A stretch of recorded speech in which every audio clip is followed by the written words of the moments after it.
and welcome to this episode on What's Next. And this episode is going to be on the Miami Heat and what they can do next, obviously, because that's in the title.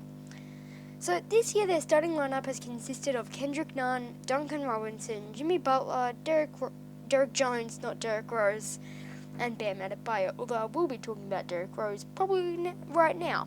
So this team's starting point guard is Kendrick Nunn.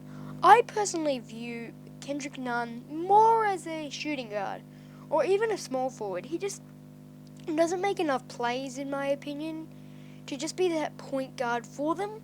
And that's why I reckon they should not trade him, but they should trade for a better point guard. And in that deal, you'd have to give up Kelly Olynyk, a first-round pick, and 2 second-round picks. You might have to give up one first-round pick or even a third second-round pick just to make that deal happen. But I'd say something along those parameters could be realistic for both sides. This team is really, really good at spacing the floor.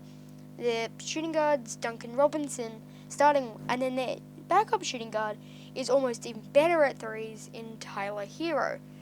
Jimmy Butler is also not the greatest three-point shooter, but he can shoot from three, and so can Goran Dragic at the backup point guard. In fact, in my opinion, Goran's probably a bit of a better starter than Kendrick Nunn for just that point guard situation.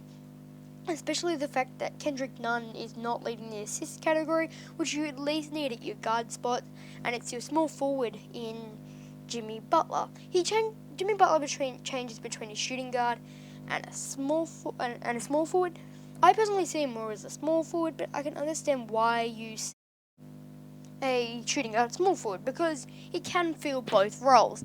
And as the shooting guard, Jimmy Butler is really good at passing, but he's also a really good defender for the small forward position. So he just hovers between both. And he could play the shooting guard role or the small forward role in this. But I'd preferably rather him run the small forward, so you can still have that Duncan Robinson, Tyler Hero duo at the shooting guard position. And I hope that they get equal minutes, because they're pretty similar players.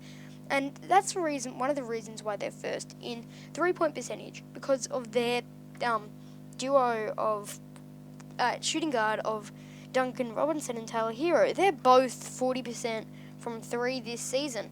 And Duncan Robinson has gone on games where he can't be stopped, and so has Tyler Hero. They're both really on and off players. I just hope that they can gain some consistency, and they started having to.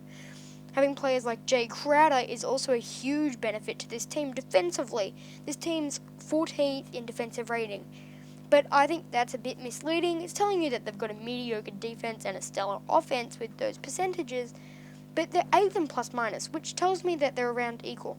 But they're also a 9th in opponent three-point percentage. That means they've got really good defenders in Kendrick Nunn, Duncan Robinson, Tyler Hero, and Goran Dragic at those guard positions, since mainly the guards should take those threes. And that's huge for them, because they need that defense at those guards.